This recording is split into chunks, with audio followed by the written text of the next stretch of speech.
ঐ কোন তই কি পাগলামি কৰিছ থুতুৰা এৰাই যাব অ গোবিন্দ গোবিন্দ ঐ গোবিন্দ গোবিন্দ ঐ গোবিন্দ চাওঁ এইফালে আহাচোন দাদা চোৱাচোন ক'ৰ পাগল এটা সোমাই আহি পেলাই কি কৰিছে এইখন কিয় তেনেকৈ কৈছে তন্ময় বন্ধুহে নামটো চাৰ্লি চাৰ্লি চেপলিনৰ নিচিনাকৈ থাকিও ভাল পায় হে কি কোৱা হে ৰাম ৰাম ভয়ে খাইছিলোঁ নহয় আৰু ভয়নো নাখাম কিয় বাথৰুমৰ পৰা ওলাই আহি পেলাই এওঁক দেখিছোঁ মই আপুনি আকৌ এবাৰ বাথৰুমৰ পৰা আহক ধুতি তিতিলে কি হ'ল এই তুমিও মানে আচলতে মোৰ নাম ঋত্বিক বৰা মোৰ দেউতা আছিলে চাৰ্লি চেপলিনৰ ফেন আৰু মোৰ মা আছিলে ঋতিক ৰোশনৰ ফেন গতিকে মোৰ নাম ডাইৰেক্ট দি দিলে ঋত্বিক কিন্তু দেউতাৰ মতেতো একোৱেই নহ'ল সুপ্ৰিম কোৰ্টে ৰায় দিয়াৰ পিছত হাইকোৰ্টে কি কৰিব ৰাইট সেই দেউতাই মোক ঘৰত চেপলিনৰ দৰে ৰাখি মোৰ ঘৰত পাতা নামটো ৰাখিলে চাৰ্লি এইয়াই ই কথা কয় ঋতিকৰ দৰে কিন্তু আচৰণবিলাক চাৰ্লি চেপলিনৰ দৰে লাভ হয় ন ঐ বল বল আমি বাকী প্লটটো চাওঁ বল বল আহ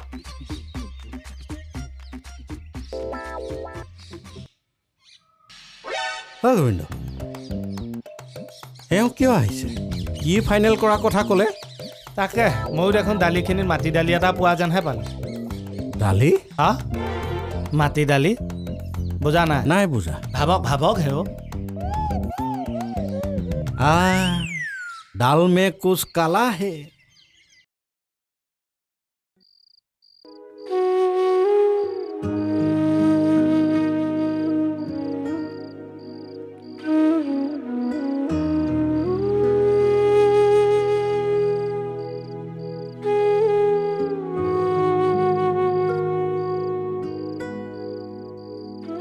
কি হ'ল কি ভাবি আছে আজি জন্মাষ্টমীৰ কাৰণে গাঁওখনলৈ মনত পৰি আছে হে গাঁৱত থাকোঁতে জন্মাষ্টমীৰ দিনা গোটেই ৰাতিটো নামঘৰতে কটাওঁ অহাবাৰ আমিও ভালকে জন্মাষ্টমী উদযাপন কৰিম গোটেই ৰাতি নাম গাম বঢ়িয়া ভাল হ'ব আহক সেৱা এভাগ লৈ লওক তাৰপিছত আমাৰ প্ৰসাদখিনিও আপুনি বিলাই দিব ঠিক আছে মই ধুনাকণ বাহিৰে ভিতৰত ঘূৰাই লওঁ ঠিক আছে হ'ব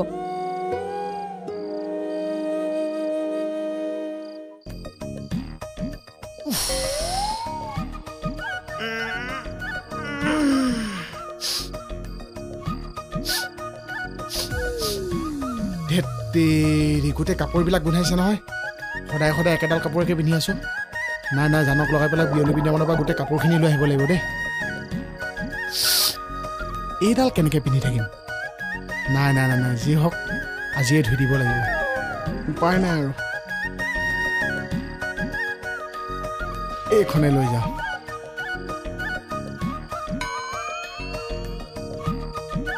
এই বাহিৰৰ কোম্পানীবিলাকে অসমৰ গামোচাৰ জাত মাৰি দিছে ৰুমাল এনে গামোচা একো ধৰিবই নোৱাৰি অসমৰ শিপিনীৰ মূল্য সিহঁতে ক'ত বুজিব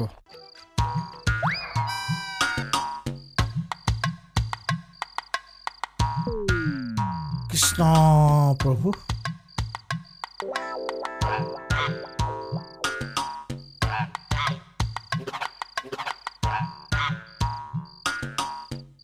কৃষ্ণ কৃষ্ণ কৃষ্ণ প্ৰভু হে প্ৰভু এই গোটেই ঘৰখন আৰু আলহীৰে জাতিষ্কাৰ কৰি দিয়া চাবা আকৌ আলহী মানে ফ্ৰীতে খোৱা নহয় কাষ্টমাৰ দিবা দেই কৃষ্ণ কৃষ্ণ কৃষ্ণ কৃষ্ণ দাদা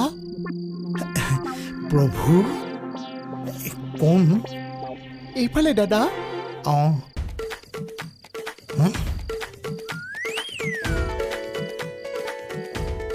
কোন মই নৰেনৰ জীয়েক জোন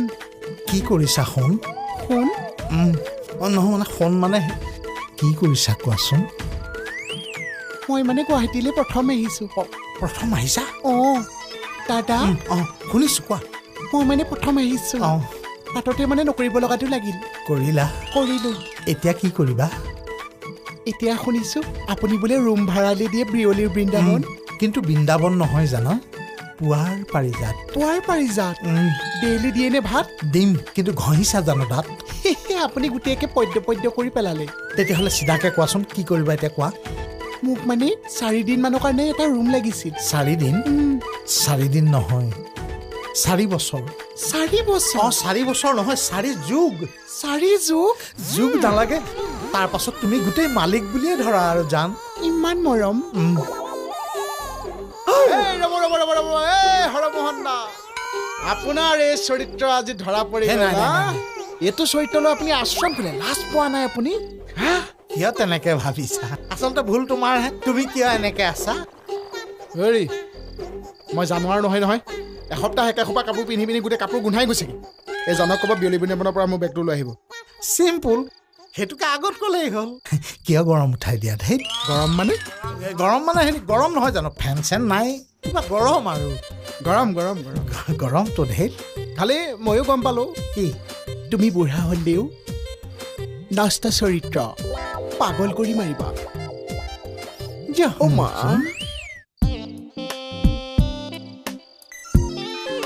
তইতো গোটেই প্ৰপাৰ্টিটো চালি কিন্তু তই একো নজানিলি যে কি কৰিবি কি নকৰ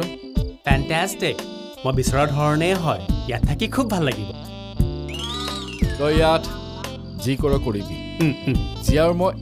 এই টেনশ্যনটোৰ পৰা ৰিলিজ হ'ব বিচাৰিছোঁ অঁ হেৰি আচ্ছা তোমালোকে ৰাতিৰ সাজত কি খাবা স্কচ খাম মই স্কচ খাম স্কচ স্কোৱাছ নহয় স্কচ স্কোৱাছৰ নিচিনাই চব্জি নে ই কি কৈছে আপুনি বুজি নাপায় এটা কাম কৰক আপুনি ভাতটো চাওক অঁ ভাত খাই মানে ন মোৰ মানে মই আচল ছোৱালীজন মনলৈ আহি যায় যে ভাত খাই নে নাখায় মোৰ খেলি মেলি লাগি আছে আৰু মই বনাই দিওঁ ৰ'বা অ' তন্ময় এওঁ কোৱা বস্তুটো ক'ত পায় কোৱাচোন বাৰু মই আপোনাক পিছত বুজাই দিম আপুনি এটা কাম কৰক আপুনি এতিয়া ভাতত লাগক দিয়ক হা ব'ল আমি যাম ঐ শুনচোন মোক এটা কথা কচোন মই যদি ইয়াত চুইমিং পুল বনাওঁ কেনেকুৱা লাগিব ভাল লাগিব ন মানে ৰিজৰ্ট ভাল লাগিব ন ভাল লাগিব ন ব'ল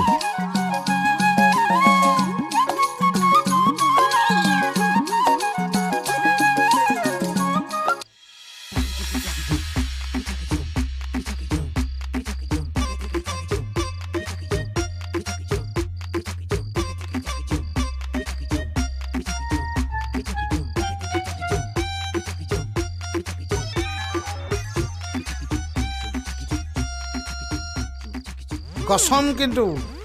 এই বিয়লি বৃন্দাবনৰ চব মানুহ ইয়ালৈ আহিব লাগিব আনিব লাগিব হয়নে আগতে পানী বটল এটা আনিব লাগিব পানী নাই পানী বটল এটা আনিলে বিয়লি বৃন্দাবনৰ মানুহখিনি ইয়ালৈ আহি যাব নেকি হে প্লেনিং লাগিব ন ৰাম হুচকিহে নেকি এইটো আপোনালৈ মাতিছোঁ যে ৰাইট প্লেনিং লাগিব বিয়লি বৃন্দাবনতকৈ পুৱা পাৰিজাত ওপৰলৈ নিবলৈ হ'লে আমাক এটা প্লেনিং লাগিব দৰকাৰ হ'লে ফুল লাগিব এটা ফুল চিঙাই নাই আৰু এটা ফুল লাগিবনে ৰাম মই মানে এটা ফুলত গোটেই টপিকটো লৈ বহোঁ ছেকেণ্ড ফুলটোত মোৰ প্লেনিংটো আহেহে মাথা বেছি হ'ব নেকি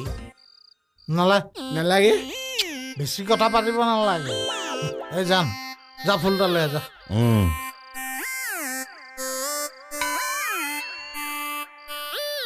থৈ দিব লাগিব নি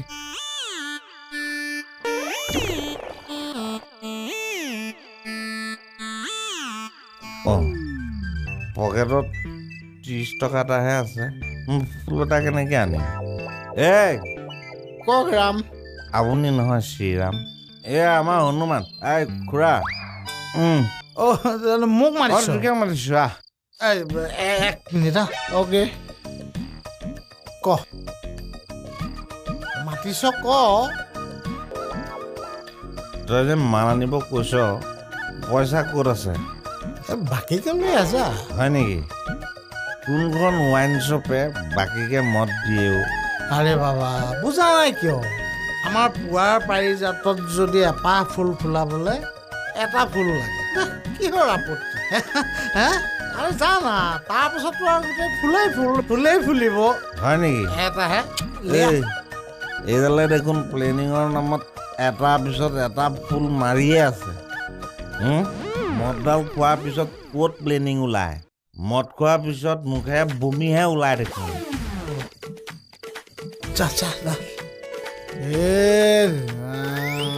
এটা ফুৰিবৰ কাৰণে হয় দে কি ফুচফুচাই আছো কেতিয়াবা পইচা নিবে ৰাম লৈ যা পইচা কিবা লৈ পইচা ফুলি যা খোৱা দিনা তাৰপিছত মোৰ প্লেনটো কেনেকুৱা প্লেন মই পুৰা হিচাই দিম ন মুঠতে বিয়লি বৃন্দাবন লাভ মই কৈছোঁ ফুলি আনি মোক খুৱাই দিব মই বিয়লি বৃন্দাবন কিবা দেউতা আহিছে আজি নাই তেওঁ বোলে আজি থাকিব এতিয়ালৈকে একো খাটাংকৈ কোৱা নাই বাৰু কিবা ক'লে মই আপোনাক জনাম আৰু ফাইনেল ডিচিশ্যন ল'লে মই আপোনাক জনামেই ঠিক আছে দিয়া ঠিক আছে দেউতা গুড নাইট ফাইনেল সিদ্ধান্তটো ল'লা নেকি কোনটো সিদ্ধান্ত দাদা এক্টিং নকৰিবা হে মই চব গম পাইছোঁ তোমালোকে যে আমাৰ বিয়লি বৃন্দাবনখন বেচিবলৈ ওলাইছা মানে দাদা মই কোনখন মুখেৰে আপোনাক কম ভাবিয়ে পোৱা নাছিলোঁ আশ্ৰমখন বন্ধ কৰি দিম বুলি কথাটো আপোনাক ক'বলৈ মই সাহসেই কৰিব পৰা নাছিলোঁ মোক ক'বলৈনো কিয় সাহস গোটাব লাগে এইখনতো মোৰ একো অধিকাৰ নাই মালিক দেখোন তোমালোকেহে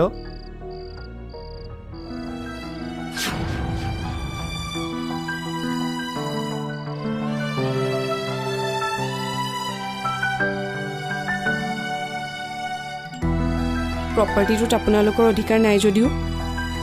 এই আশ্ৰমখনত আপোনালোকৰ পূৰা অধিকাৰ আছে আশ্ৰমখন দেখোন তোমালোকৰে হ'ব দিয়া এইবোৰ কথা বাদ দিয়া এতিয়া মোক কোৱা আশ্ৰমখন কেতিয়া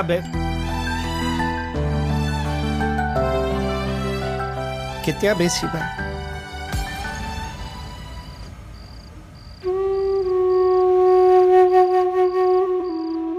নাজানো দাদা ল'ৰাটোকতো আপোনালোকে দেখিছে এতিয়া সি একোৱে খাটাংকৈ মোক কোৱা নাই চাই চিতি আছে এতিয়া প্ৰপাৰ্টিটো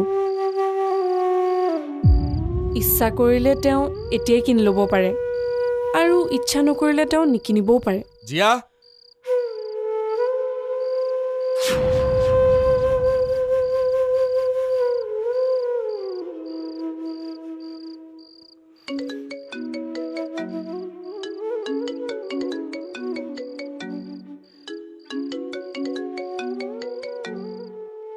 বহপিতা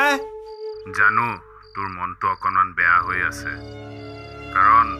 আশ্ৰমখনৰ কাৰণে তই কি কষ্ট কৰি আহিছ দেখি আহিছ ক'তনো কষ্ট কৰিছোঁ সদায় দেখোন ভুলেই হৈ আছো বৰপিতাই সেইকাৰণে চাগে আজি যি কৰিলি আৰু এতিয়া শুন মোৰ কথা মোৰ আশ্ৰম বন্ধ কৰিবলৈ মন নাই ইয়াত সিহঁত দুটাই সম্পত্তিৰ কাৰণে যি আলোচনা কৰিছে তাক মই সন্মতি দিছোঁ এতিয়া যিহেতু ল'ৰাজনে সম্পত্তিটো লোৱা নাই গতিকে শেষবাৰৰ কাৰণে তই কিবা এটা চেষ্টা কৰ শুন হয় পাৰ নহয় সিপাৰ হ'ব বৰপিতা